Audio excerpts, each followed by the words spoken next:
Greetings and salutations, ladies and gentlemen. Welcome to Cut and Mix. I'm Vanessa Hundley, DJ Audioprism, here today with national touring comedian Greg Schwem. Yay! And many crowds have gone wild over this man. He is a clean and corporate comedian, MC, motivational speaker, originally from Chi-Town, Chicago, for those of you not in the know on the Illinois terminology. And he has started out as a reporter, started out as a journalist originally in a much more serious career. There you go. But then followed his heart into the art of comedy. And now he's been doing comedy for 20 years, both in the stand-up forums and for several corporate and commercial entities. And so what brings you to Atlanta today, Greg? Well, most of my comedy now is corporate. I would say about 95% of it. So Atlanta has a huge meat and poultry convention. It takes place at the same time. It's always the last week of January. It's always in this city. It's the International Production and Processing Expo, IPPE. I deal in a lot of acronyms in the corporate world. So yes, I am doing a presentation for the North American Meat Institute, that's NAMI, which is part of the IPPE in Atlanta. So it's a luncheon. So I'm their keynote speaker and their MC. So let's see, we have NAMI. Yes. Virtue of IPPE. IPPE. Yeah, you'll get that after about in 45 the minutes. Right, exactly. Woo! Fluent ATL this AM. Exactly, this AM, exactly. So that is kind of part of your Comedy with a Bite series, or yes, okay. Yeah. So Comedy with a Bite, and that's BYTE. So techie people rejoice. There's a tech term in there for you. Right. And I know you've been featured with companies such as Microsoft and Cisco Systems and IBM and McDonald's and several others that we could keep naming. And I love how you tend to customize your comedy to fit whoever you are speaking with. Right. I've been writing meat jokes for the past week or so, just in preparation for this upcoming show. But yeah, that's kind of, I sort of transitioned into corporate events about 15 years ago. And I started as a club comic, like just about all comedians do.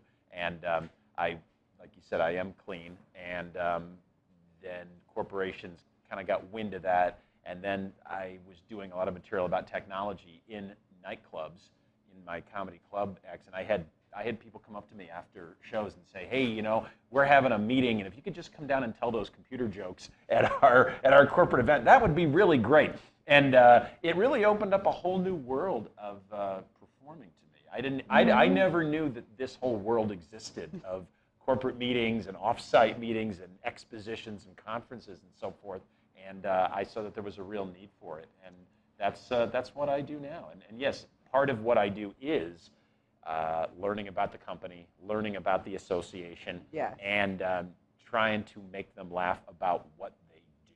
Right, and who they're around. Right, exactly. What are some in this case, chickens? Yes. I was going to say, do you have one chicken joke to share with us, or one meat joke? Not yet. Although I've been on their website, and they have the North American Meat Institute has a store. They have an online store, and they actually have playing cards. And all the playing cards are, I'm not making this up, are cuts of meat. And so I was trying to work up a joke, and they also have a chat line.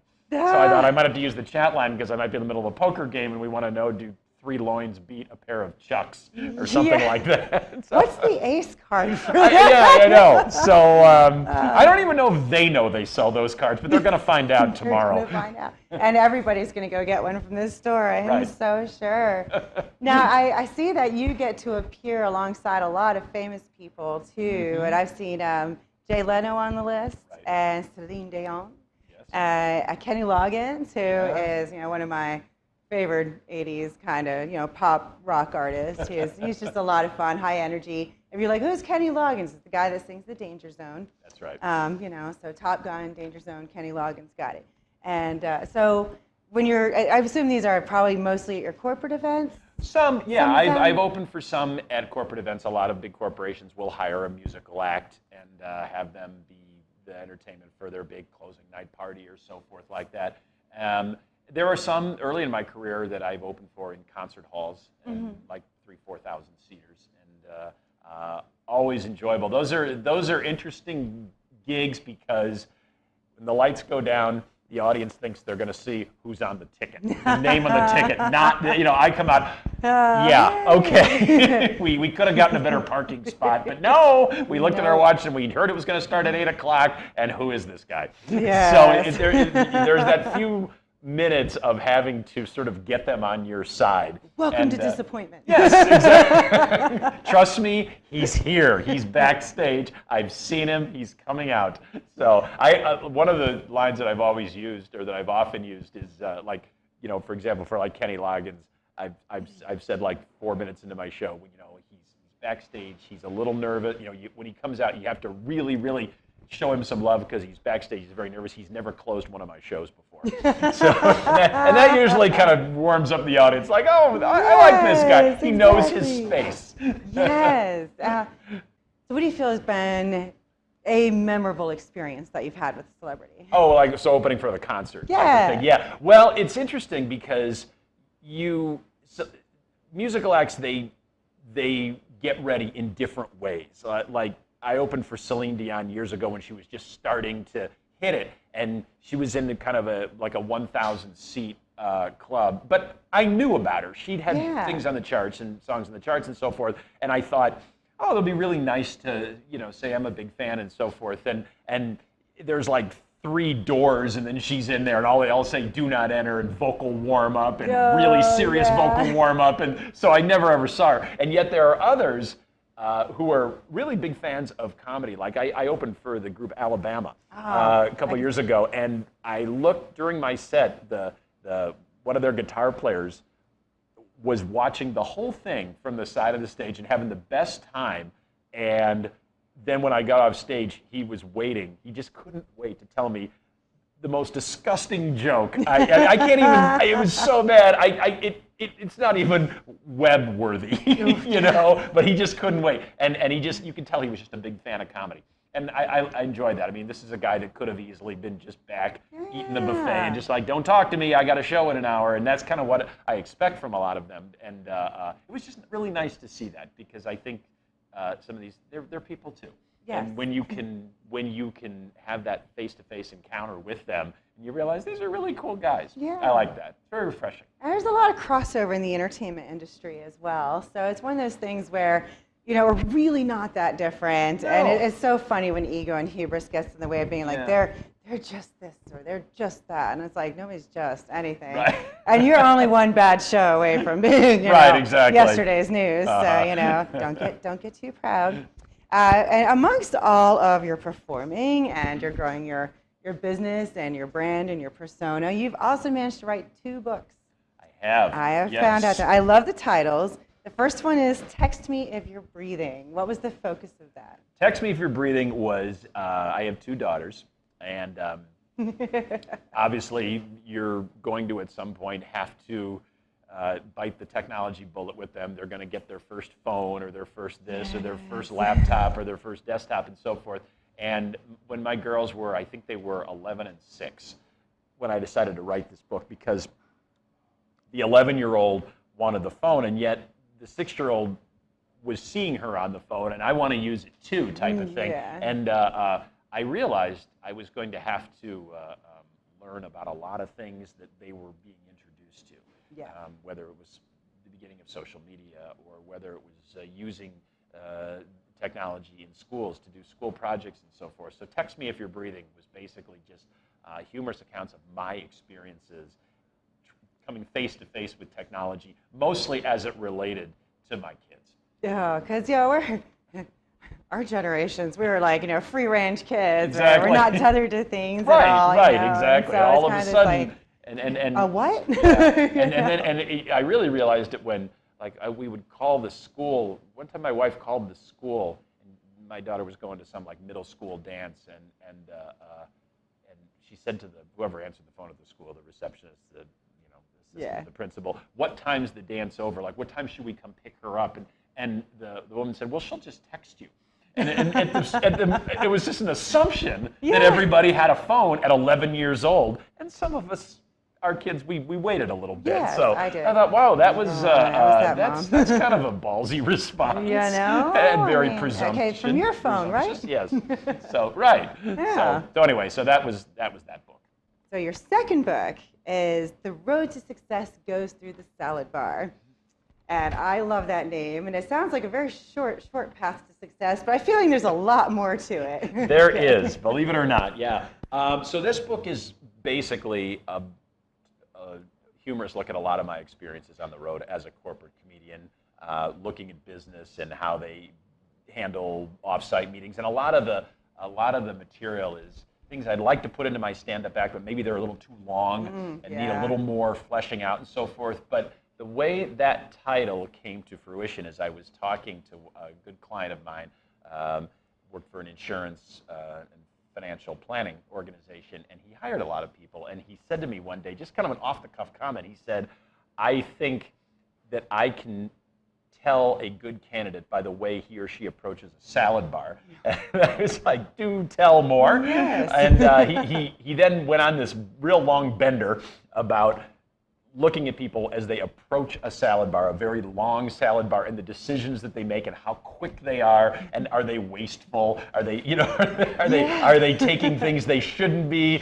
Are they putting things back when they get up to pay for it? Are they ready? Do they have the correct change and all that kind of stuff? And it sounds to me like he probably had a really bad experience being behind somebody at a salad bar that just said, take the craisins and move on. Yeah. I have to be back at work at 1. But the more I thought about it, I'm like, that's a really cool analogy, and it would make a great title. So next thing you know, it was The Road to Success Goes Through the Salad Bar, and I did write an entire chapter about that encounter, and then I went to a salad bar, and I'm like, okay, let me figure out what he's talking about. And I started looking at people and observing the way that they handled their lunch. And I thought, wow, he's got a point here.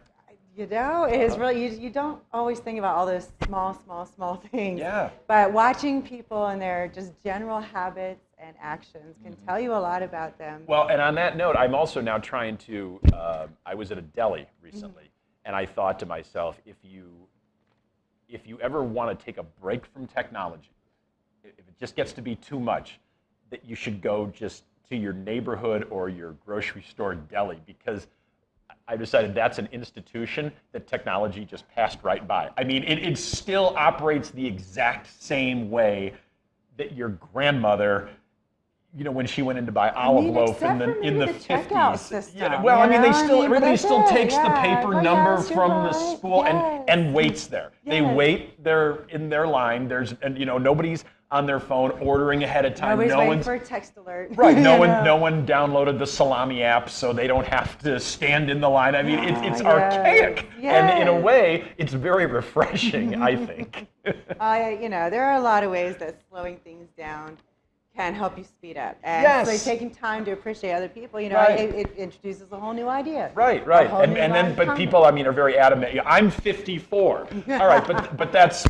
I would rather have somebody step in front of me because he or she really was 54 than somebody who's like, I don't have to wait in the line.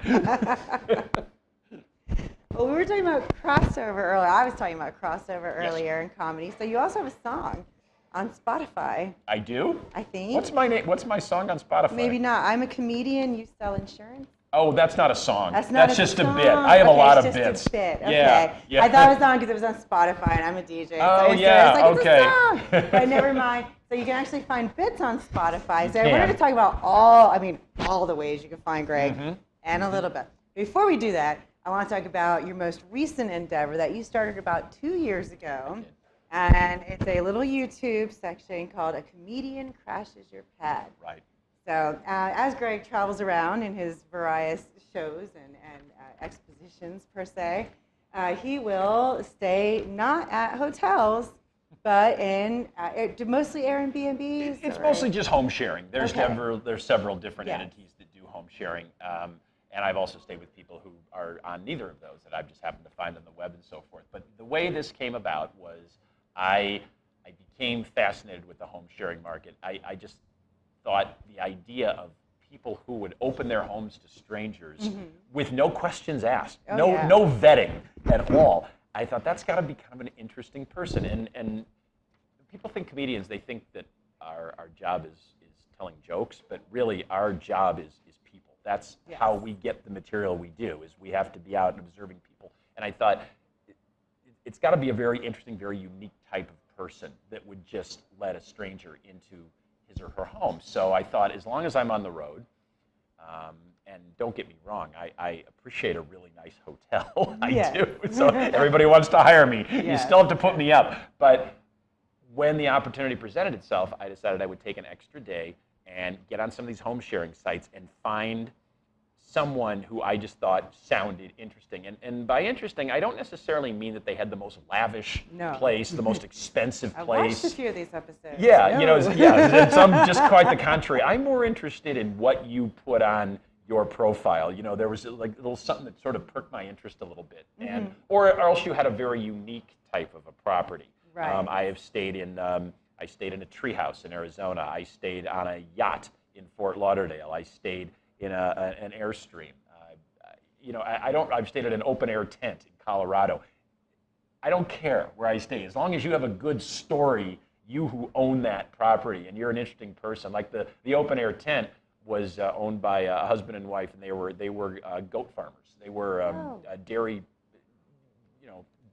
cows. I should probably get this out before I do the big, meat expo tomorrow. Exactly. I should know the terminology. Oh yeah, cows, Greg. Cows.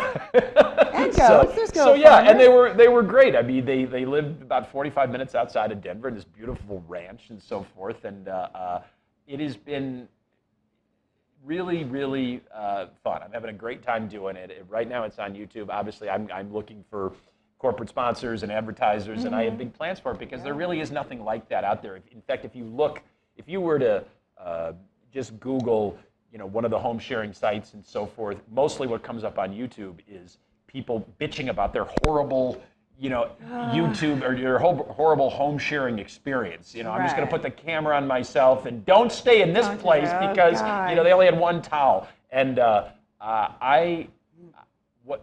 what this show has taught me is that there's a lot of really good people in the world. Yes. Really good. I mean, we live in a society, and this is serious, we live in a society where we all hide behind walls and we have guns and we have alarm systems and so forth, and yet the opposite of that is, but come on in and live with me, and I'm not even going to ask any questions. Yeah, there's something about that I find very intriguing. Same thing with the ride sharing thing. Yes, exactly. Like getting in a stranger's car is just so interesting. But okay, But how many really cool conversations have you had with those people? Exactly. And that's why I started doing it. And I'm also doing that while I'm in Atlanta. So I'm not just doing I'm not just doing a presentation for the meat people. Yeah. So we actually found a loft in a very old building near 5 Points. What I liked about that was that the host actually said on his profile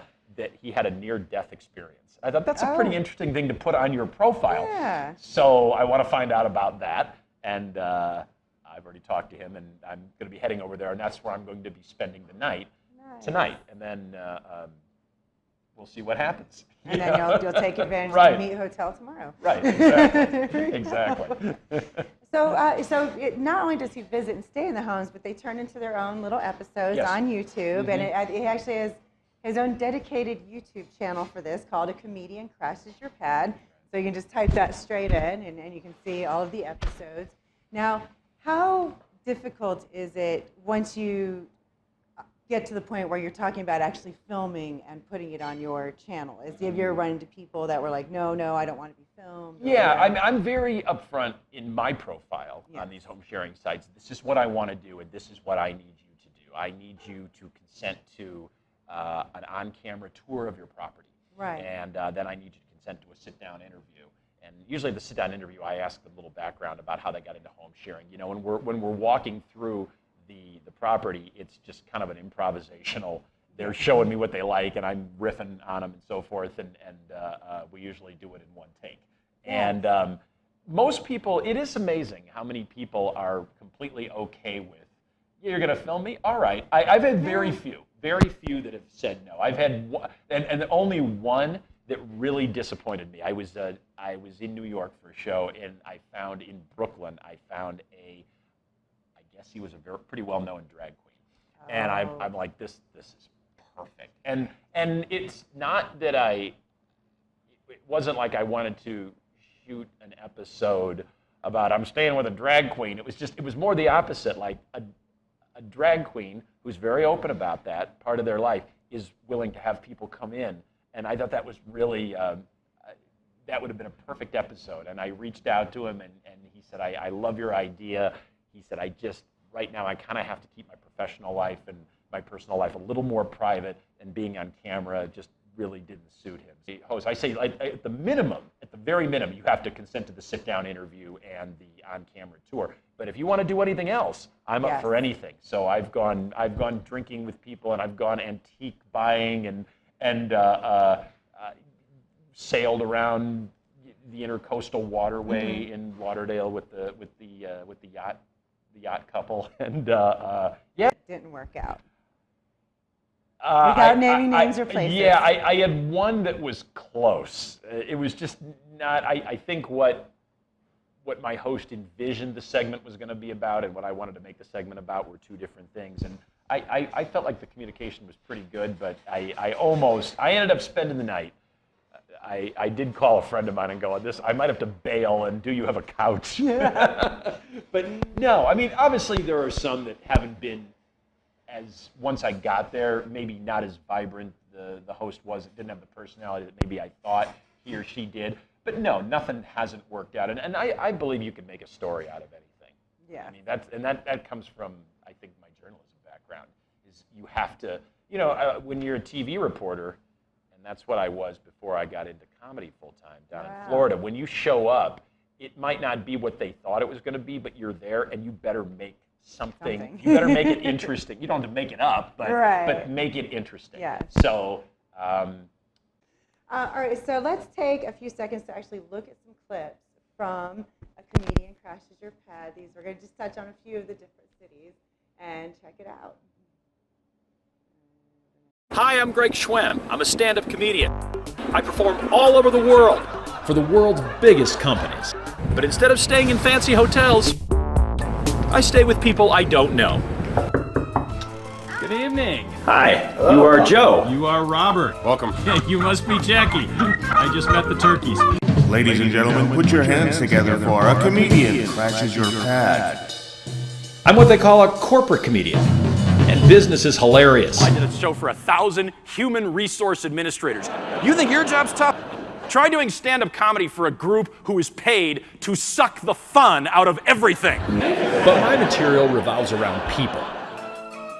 And the people I'm looking for don't exist in my hotel room, because they don't have keys. So, what better way to meet unique individuals than through popular home sharing sites? People who open their home to strangers, like me? Let's take a look here. That's funny already. Hey, comedian. Remember when you first met your college roommate? I played the drums. I'm a professional astrologer and a spiritual life coach. Yeah, I do that every week. I became a stripper, and I'm also a house flipper. In a different location. I'm in Vail, Colorado, Tulsa, Oklahoma, Denton, Texas, my hometown of Chicago, and our nation's capital today. I'm at the happiest place on earth. I'm in Nashville, Tennessee. And first impressions aside, Your kind ain't welcome here. I believe everybody has an interesting, funny approach to life. How long has the word of the day been dude? Since the day I was born, man. That you can't see behind four walls. I prefer to look in the window. No, not that way. What I mean is, my hosts are opening that window, making me a part of their family, in the comfort of their own home. That is you on a box of cornflakes. That is me. Look at the same smile. Sure, I have to live with them, but they have to live with me too. That's really the plot of each episode. If I'm coddled with cucumber eye patches, fully stocked mini bars, and towels that are free, right?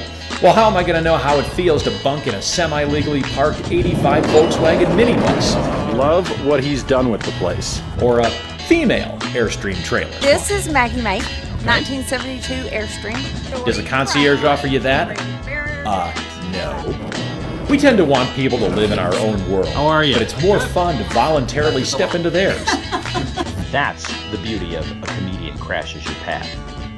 With my hosts, I'm laughing and sharing new experiences while entertaining myself and hopefully you. Remember, there are a lot of very unconventional, quirky people in the world. They don't just live at your house. Thank you so much for sharing those experiences with us. Those are hilarious. And I love to see how excited people, some of the people are when they're just like, yeah, you're here. Oh my God, welcome in, come on. Right, because up until now, it's been all profile. It's like a dating site almost. Yeah. This is all I know about you from what you posted online, and this is all you know about me, except I have a YouTube channel. So the first sense of relief is you match your picture. Yeah, right. Exactly. You're that person. And there really is a bed. Yeah. Perfect. I don't have to sleep outside. Oh my God, even if it's an open air tent. Mm-hmm. Technically, you're not outside. Right. We were talking earlier about all the ways to find Greg Schwem, master corporate touring comedian, MC, motivational speaker. So obviously you have a website. Yes, I do. That's gregschwem.com. GREGSCHWEM.com. And all right, so they can also find you on YouTube, which you have Greg Schwem, and you have a comedian Crashes Your Pad as channels. Instagram, Facebook. Yes, Twitter. Twitter. Yeah, I'm not on TikTok. Not on TikTok. Are you on TikTok? I'm not on TikTok. That's because you're not 15. Yeah. That's why we're not on TikTok. I have so much music to listen to anyway. I don't really need to listen to a bunch of covers. Sorry, guys. TikTok is amazing. But there's a lot of original music for me to plow through every week, too. So, you know. So then, great, guys. So now this is Greg Schwem, comedian, clean, corporate, touring, all of the above. You can book him for, is it best to book you directly through your website? Yeah, just contact me through my website. Absolutely. So he can come out and make you a customized comedic set to help keep your people joyous and ready and inspired. Wow, all of that. I know. Now you're putting the pressure on me. See, All that's right. a shameful plug. We'll go with That's shameful plug. On his behalf, though, so I can be shameless. All right, ladies and gentlemen, thank you so much for joining us for another episode of Cut and Mix. I am Vanessa Hundley, DJ Audioprism. This is Greg Schwem. Yeah, this is Greg Schwem. Let me say that correctly. Still. Yes. It didn't change since the last time I said it. Have a wonderful evening, day, afternoon, wherever you are in your experience of life, ladies and gentlemen. I'll see you at a future point in time here on Cut and Mix.